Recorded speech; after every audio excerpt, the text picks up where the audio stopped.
Assalamualaikum warahmatullahi wabarakatuh.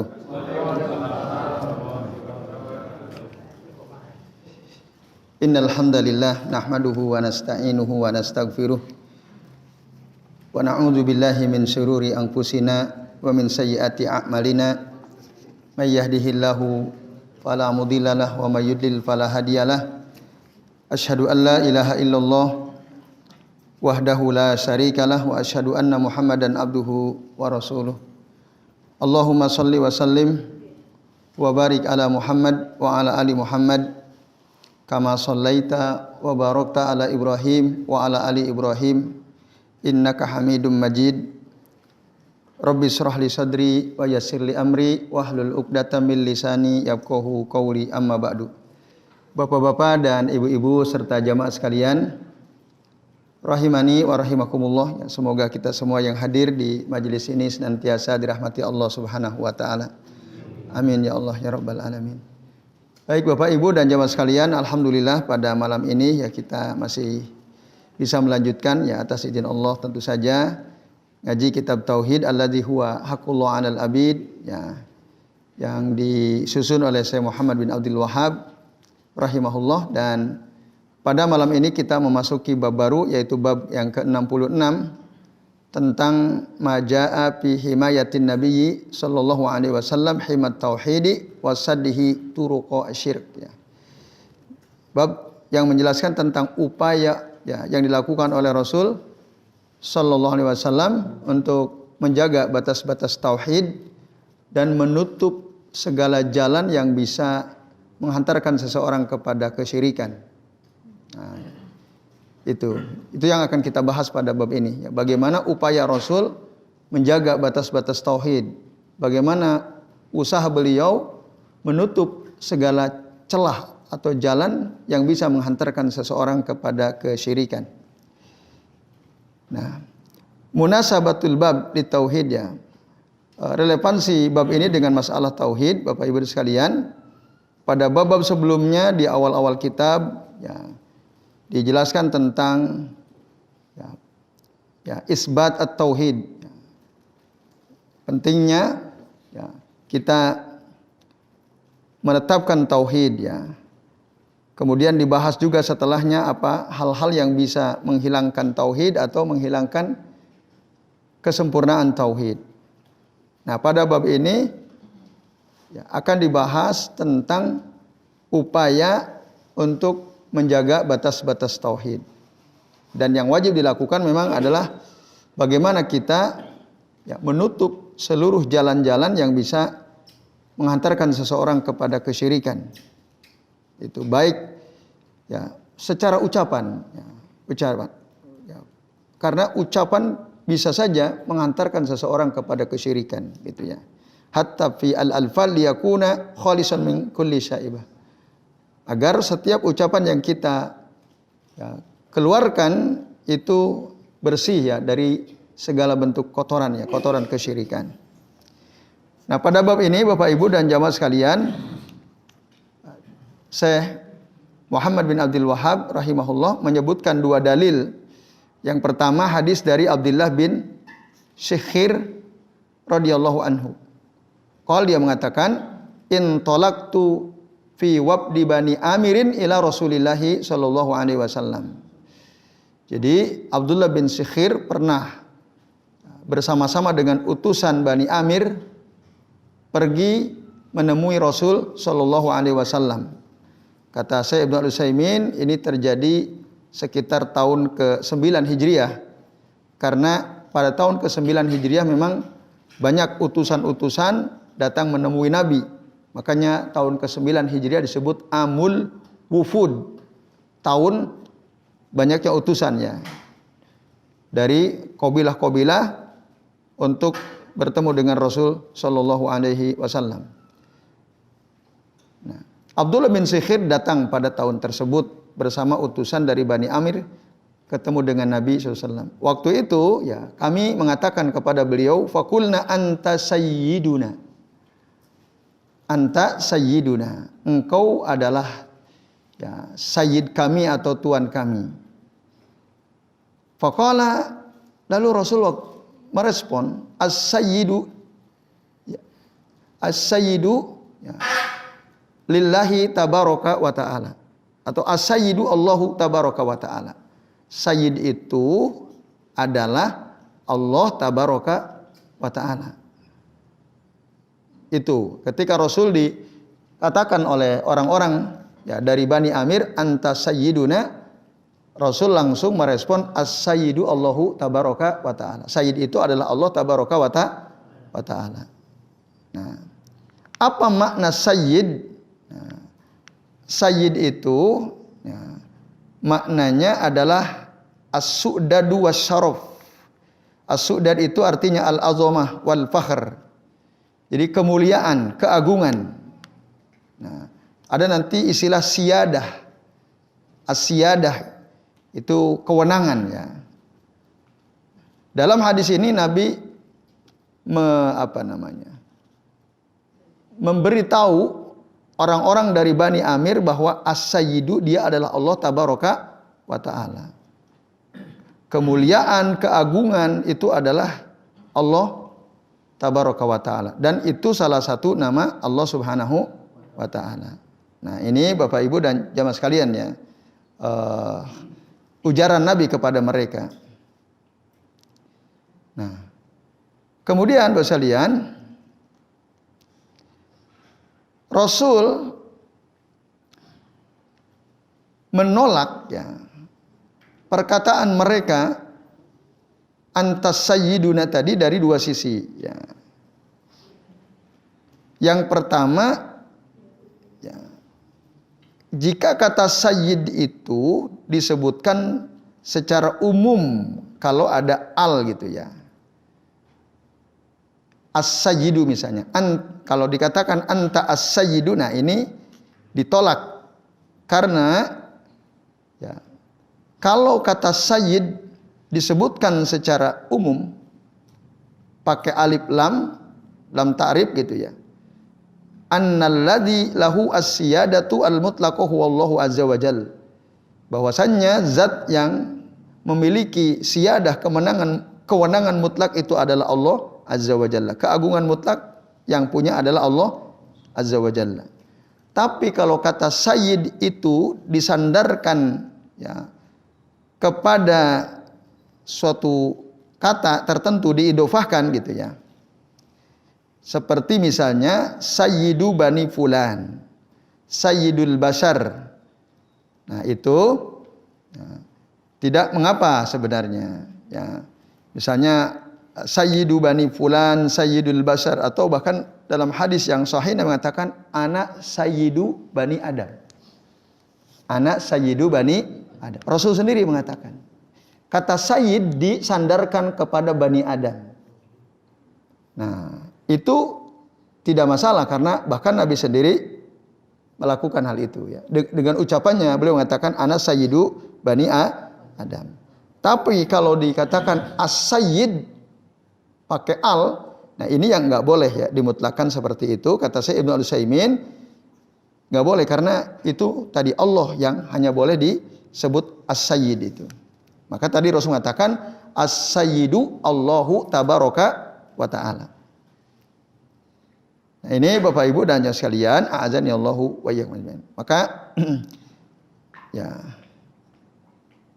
pada poin yang kedua, ya, kata sayyid itu min asma'illahi ta'ala, merupakan nama, ya, salah satu nama-nama Allah Ta'ala, yaitu wahiyya min ma'ani as-somad. Dia salah satu makna as-somad, yang segala makhluk bergantung kepadanya, seperti ditafsirkan oleh Abdullah bin Abbas radhiyallahu anhuma.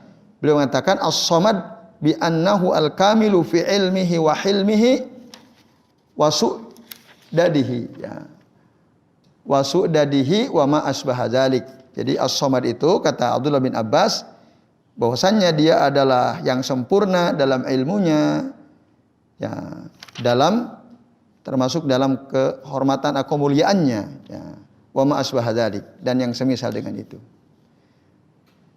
Tapi, nah, Rasul tidak melarang, kata saya Ibnu Utsaimin, ya, tidak melarang mereka dengan ucapan anta sayyiduna. Jadi Rasul nggak bilang, kamu jangan bilang begitu.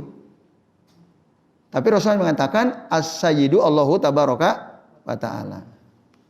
Nah ini secara tersirat sebenarnya Rasul membolehkan kalimat tersebut. Maka beliau katakan qulu bi qaulikum au ba'di qaulikum. Nah, katakanlah semua apa yang kalian katakan atau dengan sebagian yang kalian katakan secara wajar gitu ya. Jadi katakan silakan tapi secara wajar. Nah, lalu kemudian Rasul mengatakan pada kalimat berikutnya ya. Akhirnya mereka juga mengatakan kulna wa afdaluna fadla wa a'zamuna ya taula, dan engkau adalah ya orang yang paling utama di antara kami. Nah, dan orang yang paling agung kemuliaannya di antara kami. Itu kalimat berikutnya ya. Jadi a'zamuna taulan itu orang yang paling agung kemuliaannya di antara kami, orang yang paling utama di antara kami. Lalu saat itu Rasul respon lagi, faqal qulu bi qaulikum au ba'di qaulikum. Katakanlah semua apa yang kalian katakan atau sebagian yang kalian katakan tapi secara wajar. Wala yastajriyannakum syaitan, dan jangan sampai kalian sekali-kali terseret oleh syaitan. Hadis riwayat Abu Daud dengan sanad yang jayyid ya. Nah, Bapak Ibu dan jamaah sekalian rahimani wa rahimakumullah. Jadi Rasul tidak melarang ya, tapi Rasul memberikan warning gitu. Jangan sampai nanti terseret oleh godaan syaitan. Nah, yaitu apa? Nanti bisa berlebih-lebihan gitu. Nah, tadi ya nanti awalnya begitu, nanti fayar taku minasiyadatil khoso ila asiyadah al-amah al-mutlaqah. Awalnya sih mengatakan anta sayyiduna. Nah, nanti lambat laun khawatir mereka mengatakan anta as-sayyidu. Nah, ini. Di kita barangkali ada ya yang disebut as-sayyid, itu sebenarnya nggak boleh ya. Kalau berdasarkan keterangan Syekh Ibnu Utsaimin rahimahullah. Karena kalau sayyiduna itu siyadah khosoh. Ya, kemuliaan khusus yang disandarkan kepada kami itu ya orang-orang tadi Bani Amir ya. Itu namanya siyadah khosoh. Nah, tapi kalau as-sayyid itu siyadah ammah mutlaqah, tidak diidofahkan. Nah, itu yang hanya itu adalah Allah Azza wa Jalla. Nah, ini Bapak Ibu dan jamaah sekalian, a'adzani Allahu wa iyyakum ajmain. Nah, kemudian pujian-pujian lain tadi disebutkan afdaluna wa a'zamuna taula dan seterusnya. Bapak Ibu dan hadirin sekalian, ya. Jadi kata-kata Nabi qulu bi qaulikum au ba'di qaulikum, ini kata keterangan saya Ibnu Utsaimin, ini menunjukkan al-amru lil ibahati wal izin. Perintah boleh ya, diizinkan itu sebenarnya. Nah, tapi tadi jangan sampai terseret oleh syaitan lalu lambat laun mensiadahkan secara mutlak. Nah, itu yang dikhawatirkan oleh Nabi SAW, karena itu sangat mungkin terjadi. Akhirnya mereka mengatakan perkataan yang mungkar, yang tidak seharusnya diucapkan. Nah, inilah yang dimaksud upaya Nabi untuk menjaga batas-batas tauhid. Nah, jangan sampai mereka itu berlebih-lebihan di dalam memuji-muji Rasul Shallallahu Alaihi Wasallam. Nah, itu. Maka di dalam hadis yang kedua, nah, jelas nanti Rasul ya memberikan alternatif yang terbaik ya kalau emang ingin memuji Rasul Shallallahu Alaihi Wasallam. Yaitu berdasarkan hadis dari Anas bin Malik radhiyallahu anhu. Kata Anas, anna nasan qalu, bahwasanya manusia itu orang-orang berkata, ya Rasulullah, wahai Rasulullah, ya khairana wa bana khairina wa sayyidana wa bana sayyidina. Ya. Wahai Rasulullah, wahai manusia terbaik di antara kami, wahai putra manusia terbaik di antara kami, wahai orang yang mulia di antara kami dan putranya yang mulia di antara kami. Itu kata orang-orang ya ketika menyeru Rasul SAW. ya Rasulullah, ya khairana, ya ibna khairina, ya sayyidana, ya ibna sayyidina. Itu ucapan mereka. Nah, lalu akhirnya kata Rasul, apa? Ya ayyuhan nas, wahai sekalian manusia, qulu biqaulikum. Ya, silakan kalian ucapkan dengan apa yang kalian katakan, tapi secara wajar. Wala yastahwiyannakumus syaitan. Janganlah kalian terbujuk oleh syaitan. Ana Muhammadun, saya ini Muhammad, kata beliau. Abdullah, hamba Allah, wa rasuluh, dan utusan Allah. Ma uhibbu an tarfa'uni fauqa manzilati allati anzalani Allahu azza wa jal. Aku tidak suka kalian ya mengangkat kedudukanku di atas kedudukan yang Allah Ta'ala telah mendudukanku. Ya, Allah azza wa jalla telah memberikan kedudukan kepadaku. Nah, yang Allah sebut ya di dalam Al-Qur'an ya, Muhammad itu abduhu wa rasuluh. Jadi jangan sampai melebihi itu. Itu. Karena pujian terbaik kepada Nabi Muhammad adalah ketika kita mengatakan Muhammadun Abdullahi wa rasuluh. Itu pujian terbaik. Itulah juga yang dikatakan oleh Allah Ta'ala di dalam banyak ayat. Ya, di sini saya Ibnu Utsaimin menyebutkan ya contoh-contoh di dalam Al-Qur'an bahwa kedudukan terbaik Rasul itu yaitu ketika disebut hamba Allah dan Rasul Allah. Nah, inilah dia hadanil wasfani ahsan wa ablagu wasfin yattasifu bihir rasulu sallallahu alaihi wasallam. Jadi dua sifat inilah yang terbaik ya di mana Rasul disifati. Makanya Allah dalam beberapa ayat ya, ketika mensifati Rasul dengan kata abdun. Nah, bahkan fi a'zamil maqamat, dalam kedudukan yang paling tinggi. Contoh misalnya, ketika Allah menurunkan Al-Quran, nah, ini kan orang yang mendapatkan kitab Allah, Al-Quran ini pasti orang yang punya kedudukan yang tinggi, yaitu Rasul Muhammad sallallahu alaihi wasallam. Apa Allah bilang? Tabarakalladzi nazzalal furqana ala abdihi. Nah, Maha Agung Allah yang telah menurunkan Al-Furqan, Al-Quran kepada hambanya. Itu berarti ini pujian. Begitu juga ketika Isra, dalam surah Al-Isra itu. Subhanalladzi asra bi'abdihi lailam minal masjidil harami ilal masjidil aqsa. Disebut abdihi. Nah, ini pujian. Itu dari Allah Ta'ala kepada beliau. Dan seterusnya ya. Banyak ayat dikutip oleh beliau. Tapi poinnya itu. Bahwa pujian terbaik itu adalah Abdullah. Muhammad Abdullah. Itu Bapak Ibu dan jamaah sekalian. A'azanillahu wa iyyakum ajma'in. Nah, dan yang kedua Rasulullah wa rasuluhu. Ini. Ya. Dalam Al-Quran banyak. Allah menyebut ya, beliau Nabi Muhammad SAW sebagai Rasul. Misal ya, dalam surah An-Nisa ayat 69. Wa may yuti'illaha wa rasula. Nah, fa ulaika ma'alladzina an'amallahu alaihim minan nabiyyin dan seterusnya.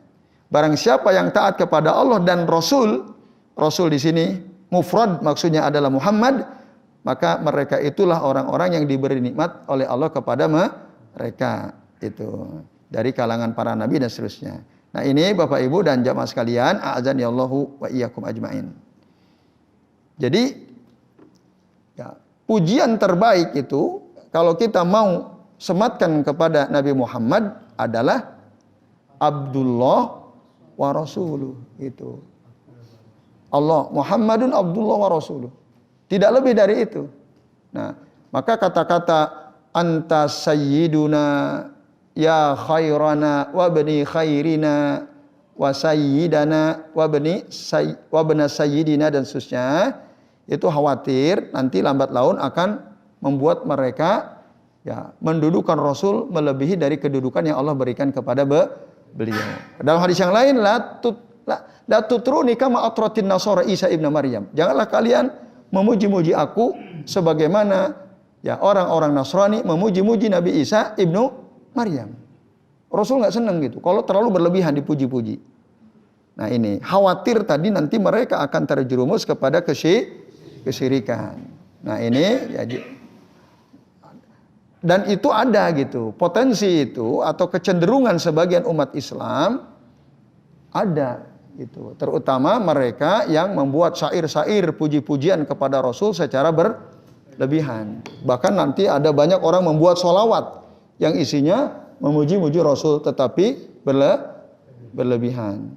Nah ini ya Bapak Ibu dan jemaah sekalian ya rahimani wa rahimakumullah. Jadi Rasul tidak begitu senang. Ma uhibbu an tarfa'uni tadi fauqa manzilati allati anzalani Allahu azza wajalla. Rasul enggak senang.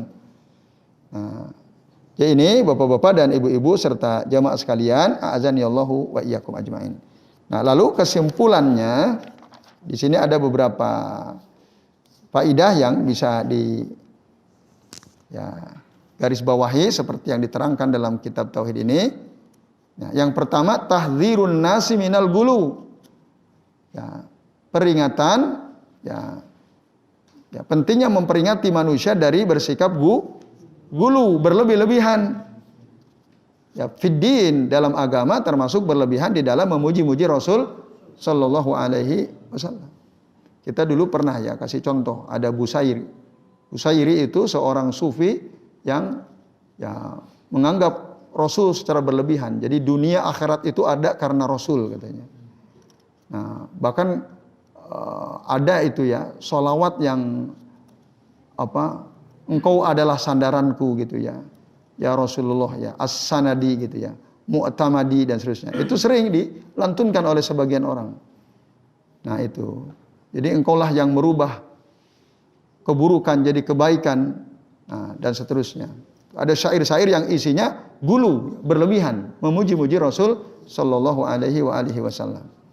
Nah, itu tahzir an-nas minal gulu ya. Itu diambil dari apa? La yastajriyannakumus syaitan ya. Jangan sampai syaitan itu menyeret kalian sehingga berlebih-lebihan di dalam memuji Rasul sallallahu alaihi wasallam. Nah, itu maka harus hati-hati. Itu yang pertama, yang kedua, mayam bagi an yaqula man qila lahu ya. Seharusnya orang yang dibilang, misalnya ada orang di antara kita disebut sayyid itu, anta sayyiduna misalnya. Maka seharusnya orang yang dianggap sayyid itu oleh orang lain gitu ya, hendaklah dia mengatakan as-sayyidu Allahu tabaraka wa ta'ala. Ya, sebagaimana Rasul melakukan hal itu. As-sayyidu Allahu tabaraka wa ta'ala. Itu ya sunnah Rasul. Kalau ada orang bilang ke kita misalnya anta sayyiduna gitu ya. Ya sama, sayyiduna itu ya keadaannya rofa, kalau sayyidina berarti keadaannya majrur ya, khafad. Misalnya di sholawat ya ada itu Allahumma sholli ala sayyidina. Kenapa sayyid? Karena ada ala di depannya, ada huruf jar, maka bunyinya sayyidina. Kalau langsung anta sayyiduna itu. Nah, terus gimana tuh dalam sholawat ya? Allahumma sholli ala sayyidina Muhammad. Nah, sebenarnya Rasul nggak pernah ngajarin itu. Cari ya, andai kata umur kita 1000 tahun, kita cari dalil, tidak akan pernah ketemu ada hadis yang di mana Rasul mengajarkan sholawat dengan bacaan pakai sayyidina. Andai kata kita diberi usia sampai 1000 tahun, lalu kita suruh nyari dalam kitab-kitab hadis, gak ada. Tapi kalau ana sayyidu bani Adam memang ada. Tapi kan itu bukan sholawat. Tentang sholawat gak ada. Nah, itu terus siapa dong yang nambahin? Ya orang. Harusnya kita gak perlu. Tapi mereka punya argumen. Loh, masa kita nyebut Nabi Muhammad hanya namanya kan gitu? Ya kan? Ya, wong kita kalau nyebut Pak Lurah, Pak Camat, Bupati, Wali Kota, Gubernur, Presiden saja, ya yang terhormat, yang kami muliakan, Bapak Presiden dan seterusnya misalnya. Loh, kok sama Nabi tidak sopan? Gitu ya. Nah, akhirnya berdasarkan akal mereka itu, mereka tambahi ya, dengan kata Sayyidina Muhammad. Nah, ini ya Bapak Ibu dan jamaah sekalian, azanillahu wa iyyakum ajmain. Nah, memang ada di dalam Al-Qur'an bahwa kita tidak boleh ya memanggil Nabi sebagaimana kita memanggil sebagian kita kepada sebagian yang lain, memang ada. Tapi beda konteksnya, sholawat sama memanggil itu berbeda, nggak sama. Nah, kan itu. Ya. Gimana Pak? Sholat badar, ya gimana bunyinya? Sholatullah, salamullah, ala toha rasulillah, gitu kan? Terus, sholatullah, salamullah, ala yasin habibillah.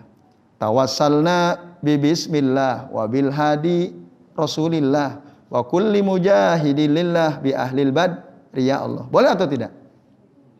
Boleh atau tidak? Tidak. Kenapa? Nah, karena kita di dalam sholat itu bertawassul dengan makhluk, ya, manusia yang sudah tawassul dengan kemuliaan Nabi. Para ulama salafus soleh mengatakan tidak boleh. Kita boleh tawassul kepada Nabi ketika beliau masih hidup. Itu. Kalau sudah wafat ya sudah. Apalagi kan disebut dengan seluruh mujahid di jalan Allah, dengan seluruh ahlu badar. Itu masalahnya di situ. Di sisi lain, kata Toha, Yasin, itu siapa? Dari mana? Apa betul nama Rasul Toha? Apa betul nama Rasul Yasin? Itu dia buat-buat sendiri juga. Gitu. Itu masalah kedua. Padahal para ulama mengatakan, memberi nama seseorang dengan al-huruful muqatta'ah min fawatihi suwar, itu nggak boleh. Toha itu adalah huruf muqatta'ah, pembuka surah Toha. Ya, huruf muqatta'ah itu huruf yang terpotong-potong. Dibacanya kan Toha gitu kan. Sama seperti alif, lam, mim, yasin. Itu namanya huruful muqatta'ah min fawatihi suwar. Dalam Al-Quran itu dari 114 surah yang paling banyak, ya, dimulai surah-surah yang dari 114 itu, yang terbanyak ada 29 surah dimulai dengan huruful muqatta'ah. Huruf muqatta'ah, dan itu fawatih aswar, itu maksudnya pembuka itu nggak boleh. Dan para ulama salafus soleh ketika menjelaskan itu, wallahu a'lam bimuradi, hanya Allah yang tahu apa maksudnya. Masa kita kasih nama dengan nama yang kita nggak ngerti kan gitu. Nah itu kok nyebut Rasul Yasin, nyebut Rasul Toha. Itu bukan dari Nabi, bukan dari sahabat. Nah, ya itu Pak. Ya termasuk itu juga tidak boleh, itu keterangannya. Nah, maka tadi sholawat pakai sayyidina. Nah, sebaiknya tidak perlu gitu. Bentar ya. Dalam ini argumen mereka ya. Saya ingin menyampaikan alasan mereka kenapa dipakai kata sayyidina. Nah, mereka pakai dalil ini. Dalam surah Al-Furqan ayat 63 itu, la taj'alu du'a ar-rasuli bainakum ka du'a ibadikum ba'dha, katanya. Janganlah kalian menjadikan panggilan Rasul di antara kalian sebagaimana panggilan sebagian kalian kepada sebagian yang lain. Maksud ayat ini, jangan manggil Rasul seperti kita manggil teman kita. Misalnya, ya kalau dulu misalnya, ya Umar, ya Abu Bakrin, ya Ali, kan itu. Kalau sama Rasul nggak boleh, ya Muhammad, itu nggak boleh.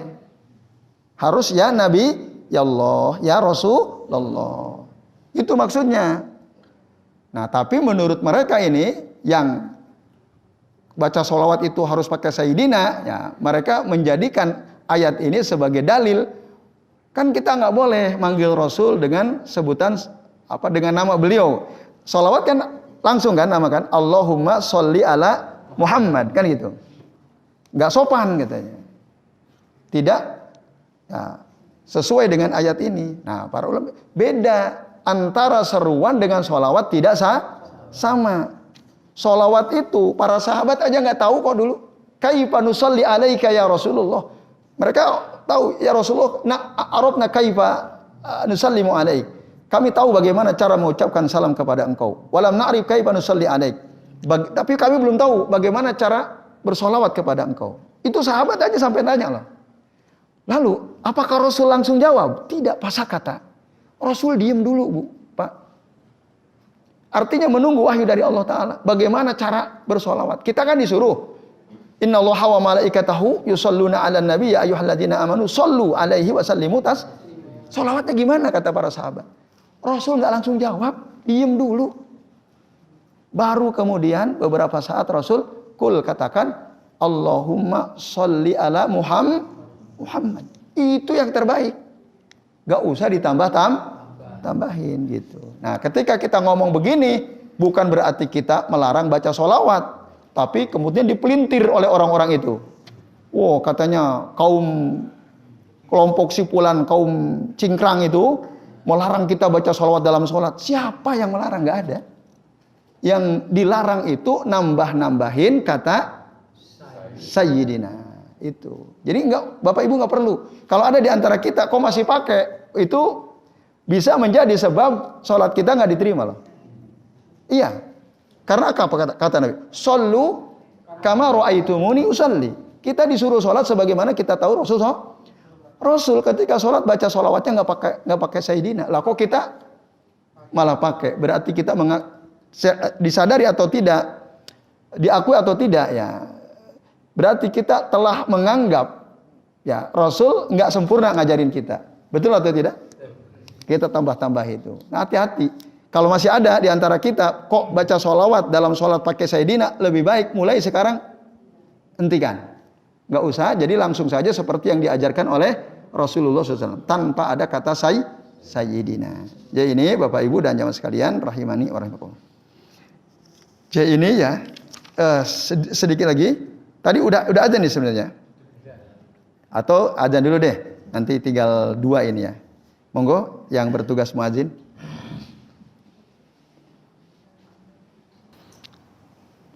Ya, baik Bapak Ibu sekalian, sebagai penutup ya, karena waktu kita sudah ini waktu Isya ya. Jadi sebelum kami akhiri, jadi ringkas ya. Jadi yang poin ketiga itu intinya kita dilarang berlebih-lebihan di dalam tadi memposisikan Rasul Shallallahu Alaihi Wasallam. Dan yang keempat, nah Rasul nggak suka gitu kalau kita mendudukan Rasul di atas kedudukan yang sudah Allah tetapkan untuk beliau, yaitu sebagai hamba dan utusan Allah Subhanahu wa Ta'ala. Jadi saya kira demikian. Mohon maaf tidak ada waktu untuk tanya jawab ya. Tadi Pak Agus menyampaikan karena sudah terlalu panjang tadi ya apa jaraknya. Mudah-mudahan nanti pekan depan kalau ada pertanyaan bisa disampaikan. Untuk sementara ini kita cukupkan sampai di sini. Mari kita akhiri kajian kita malam ini dengan membaca doa kafaratul majlis. Subhanakallahumma wa bihamdika asyhadu an la ilaha illa anta astaghfiruka wa atubu ilaik. Wa sallallahu ala Muhammadin wa ala alihi wa sahbihi wa baraka wa sallama alaihim ajmain. Billahi taufiq wal hidayah. Wassalamualaikum warahmatullahi wabarakatuh.